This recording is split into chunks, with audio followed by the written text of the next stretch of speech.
ఏడుపాయల వనదుర్గ క్షేత్ర మహత్యం. ఏడుగురు ఋషులు, 7 నదుల కలయికే ఆ ఆలయం. సంతానగుండంలో 5 మునుగులు మునిగితే కోరిన కోరికలు తీరుతాయంట. కలియుగ ఆరంభంలో పండులో దూరి పరీక్షిత్తును కాటువేసి తక్షకుడు చంపివేస్తాడు. ఆ తర్వాత ఆ విషయం పరీక్షిత్తు కొడుకు జనమేజయుడికి తెలుస్తుంది. తన తండ్రిని చంపిన సర్పజాతి మొత్తాన్ని బూడిద చేసి నామరూపాలు లేకుండా చేయాలని జనమేజయుడు చేసిందే సర్పయాగం. కొన్ని కోట్ల జాతులు అందులో పడి నశించాయి. తక్షకుడు పేరు చెప్పి స్వాహ అనగానే తక్షకుడు చావు భయంతో ఇంద్రుడి సింహాసనాన్ని చుట్టుకుంటాడు. జనమేజయుడు సా ఇంద్రేతే తక్షకాయ స్వాహ అంటాడు. ఇంద్రుడి సింహాసనంతో పాటు కదిలిపోతుంది. అప్పుడు దేవతలు కలగజేసుకొని ఇప్పటికే కొన్ని కోట్ల సర్పజాతులు నశించాయి, శాంతించు నాయన అని జనమేజయుడిని చల్లబరుస్తారు. తక్షకుడు బ్రతికిపోతాడు. పాములకు గద్దలకు జాతి వైరం. జనమేజయుడు సర్పయాగంలో పలానా కట్లపాము, నాగుపాము అని చెప్పగానే గరత్మంతుడు ఆ పాములను కాలి గోళ్ల మధ్య తెచ్చి సర్పయాగంలో పడవేస్తాడు. అలా ఆకాశ మార్గంలో గరత్మంతుడు పాములను తీసుకెళ్తున్నప్పుడు వాటి రక్తం మంజిరాలో పడి జలాలు ఎర్రగా అయ్యాయి. ఆ జలాలు తాగుకు సాగుకు పనికిరాకుండా పోయాయి. దీంతో వనదుర్గ ఒక పాయను 7 పాయాలుగా పలచన చేసి అందులో రక్తాన్ని తొలగించి విషరక్తాన్ని తొలగించి నీటిని పవిత్రీకరించింది. అందువల్ల ఇక్కడ దేవతకు 7 పాయల వనదుర్గ అన్న పేరు స్థిరపడిందని క్షేత్ర మహత్య కథనం. రాజన్న సిరిసిల్ల జిల్లా ఎల్లారెడ్డిపేట మండలం వెంకటాపూర్ గ్రామం నుండి 10 మంది మిత్రుల బృందం 2 కార్లలో అవసరమైన సామాగ్రిని తీసుకొని 2 గంటల ప్రయాణం తర్వాత ఏడుపాయలు చేరుకున్నాం. మెదక్ పట్టణంలో అవసరమైన కూరగాయలు సామాగ్రి కొనుగోలు చేశాం. రాత్రి 9 గంటలకు వంట వార్పు చేసుకొని తిని ఆలయ పరిసర ప్రాంతాల్లో నిద్రించాం.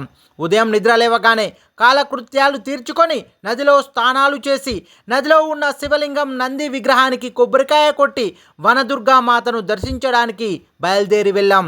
దారి పొడుగున బలులకు వెళ్ళే కోడి మేకలతో మేళ తాళాలతో సందడి సందడిగా ఉంది. రంగురంగులుగా 7 పాయలు పొంగిపోతుంది. జనమే జనం. మంజిరాలో స్థానాలు, కాలువగట్లు, గుట్టల మీద వంటలు చూడ ముచ్చటగా ఉంది. గ్రామ దేవతల జాతరలో ఉండే జోష్ అనువనుగున తుణికిసలాడుతూ ఉంది. తప్పెట దరువులకు ఊగిపోయే పునకాలు, చేతులలో పసుపు పూసిన కోళ్ళు, మేకలు, పుట్నాలు, మరమరాలు అమ్మే దుకాణాలు, బొమ్మల అంగళ్ళలో ప్రాకృత్యంగా ఏదో పండగ జరుగుతున్నట్లు ఉంది. వనదుర్గా మాతను దర్శించుకొని మేకను మతకొల్పుకున్నాం. వనదుర్గా మాతను దర్శించుకొని 7 పాయల దుర్గామాత ప్రాంగణంలో ఉన్న సంతానగుండంలో మొక్కులు తీర్చుకొని వెంట తీసుకెళ్లిన మేకను పసుపు బొట్టుతో మతకొల్పుకొని ఆలయం నుండి బయటకు వచ్చాం. కొద్ది దూరంలో పచ్చని ప్రకృతి రమణీయ దృశ్యాల మధ్య ఆహ్లాదకరమైన వాతావరణంలో అమ్మవారికి మొక్కులు మొక్కి మేకను బలి ఇచ్చి వంట వార్పు చేసుకొని రెడ్ కార్పెట్ వేసుకొని కూర్చొని విందు భోజనాన్ని ఆరగించాం. అందమైన ఆహ్లాదకరమైన వాతావరణంలో కాసేపు గడిపి తిరుగు ప్రయాణమయ్యాం. గుండంలో 5 మునుగులు మునిగితే అనుకున్నది అనుకున్నట్లే జరుగుతుందని స్థానికులు భక్తులు తెలిపారు.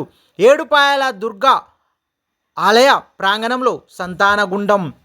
సంతానం కలిగని దంపతులు, మానసిక ఇబ్బందులతో బాధపడుతున్న ప్రజలు దుర్గమ్మ తల్లిని మొక్కుకుంటే సంతానం ప్రాప్తిస్తుందని, మానసిక రుగ్మతలు తొలగిపోతాయని 7 పాయల శ్రీ వనదుర్గామాత ఆలయ ప్రాంగణంలోని సంతానగుండంలో భక్తులు 5 మునుగులు మునిగి మొక్కులు మొక్కుకుంటున్నారు. తమ కోరికలు తీరిన తర్వాత ఓడిబియ్యం పోసి మొక్కులు చెల్లించుకుంటున్నారు. శ్రీ వనదుర్గామాత ఆలయంలో ఈ సంతానగుండంకు ఓ ప్రత్యేకత ఉంది. 7 ఋషులు, 7 నదుల కలయికే ఆ ఆలయం. ద్వాపర యుగంలో పరీక్షిత్తు మహారాజు సర్పరాజు కాటుకు గురై ప్రాణాలు కోల్పోతాడు.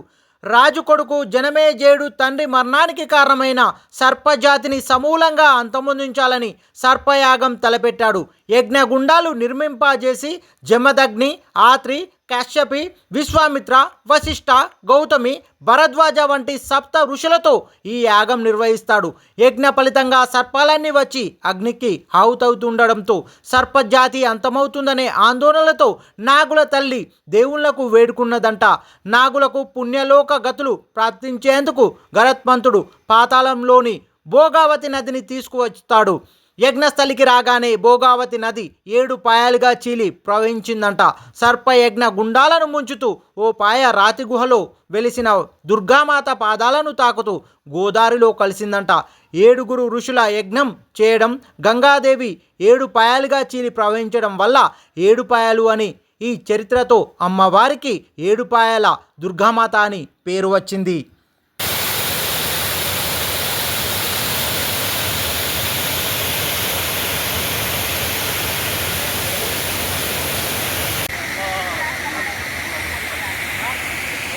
గుడి ఇక్కడ మేము ఇటు డ్యామ్ ఇక్కడ వచ్చినాం.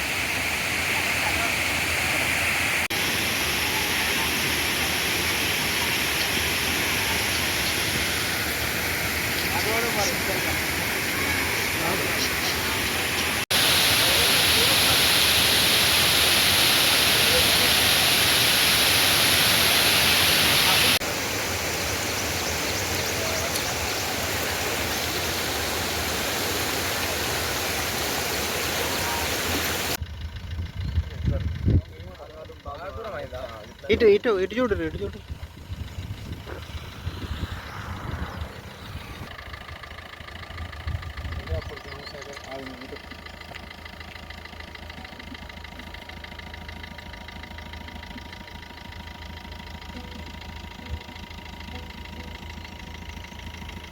బొట్టు వచ్చింది కనిపించి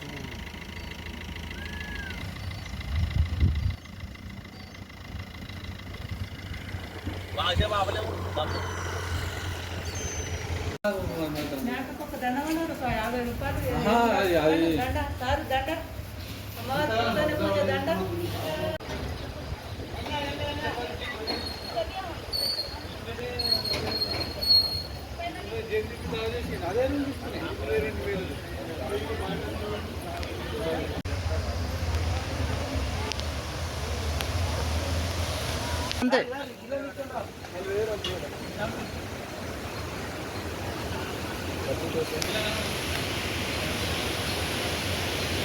దుర్గమ్మకి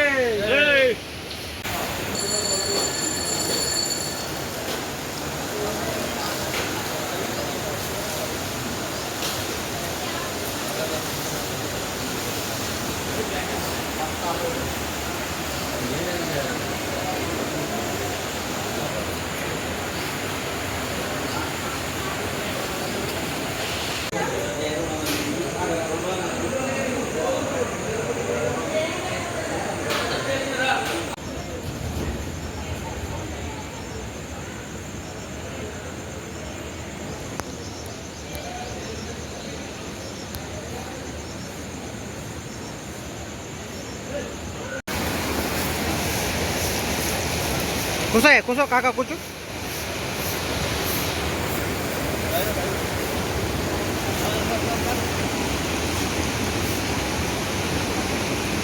దా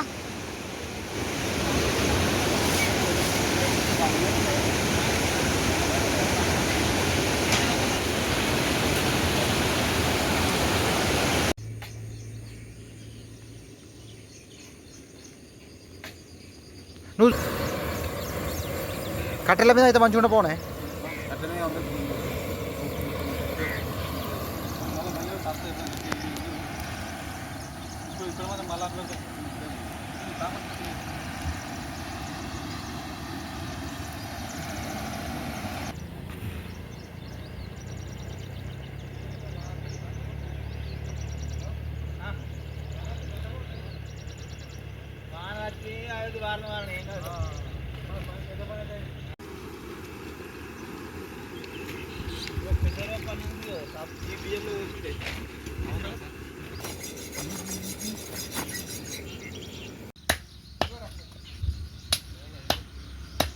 మాకు పిల్ల వరకు అన్నం ఫోన్ కావాలి. ఆగలేదు మరి అంతే ఇప్పుడు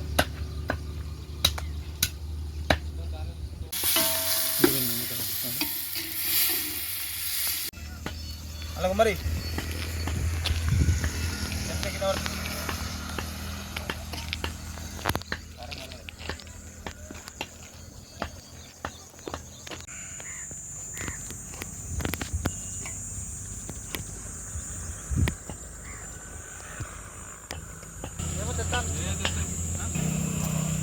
ఆ ఫోన్ ఛార్జింగ్ అయితే ఖతర్నాక్ అవుతుంది. ఫస్ట్ ఫ్రేమ్ మొత్తం దాన్ని వాడాలి.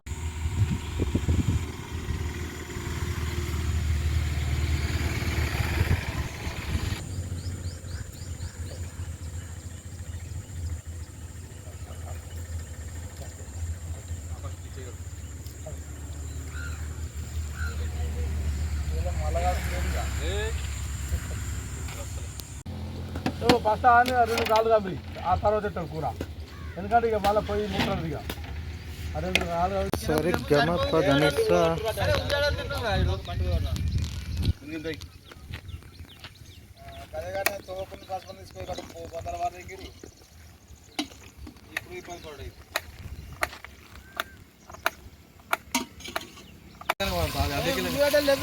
చేసేయిరా ఎన్ని పిరికిలేస్తావు అట్లా కలాస్ ఉండేది.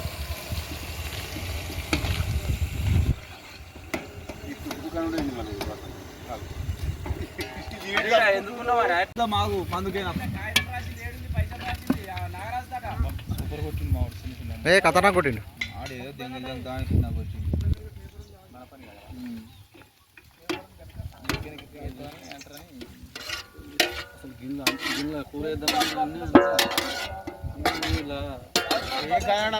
మనకు తక్కువ మంచిగా మిక్స్ మిక్స్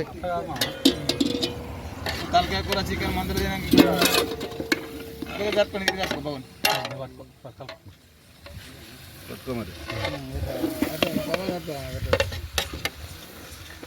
ముక్కలు ముక్కలు ఏర్పడాలి.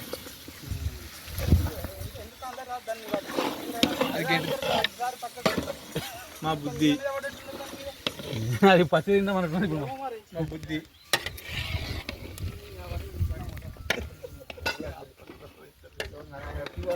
పందులా మీ చుట్టాలు వచ్చారు మాట్లాడిచ్చాము.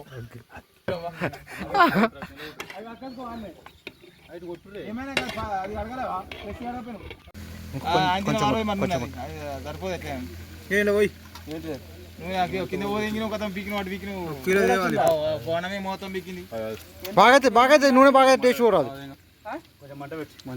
ప్యాకెట్లు అది ఇప్పి దాన్ని అడబెడుతుంది కదా. ఎవరికి ఇచ్చిన నూనె ప్యాకెట్ పట్టుకోమని ఆయననే కలపండి ఏముంది నేర్చుకుంటున్నాడా.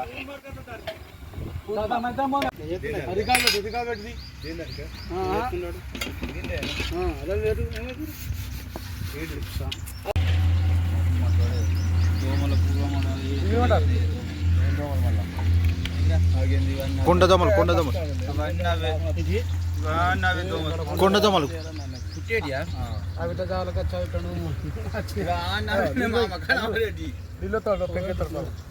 నలిమేనా మామ ఎంత కట్టం వచ్చిందా నీకు? మందైనా సేటులతో మందాడడం పోతే నిమ్మకాయ వేసుకుంటు కంపల్సరీ లాస్ట్ బగ్గ అయితే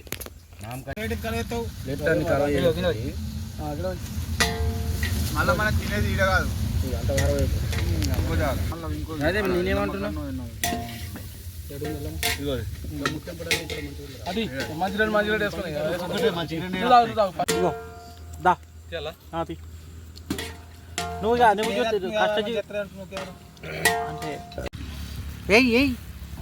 అడిగినా నేను చెప్పిన అందువరకు తీసుకుంటే మరీ వేరే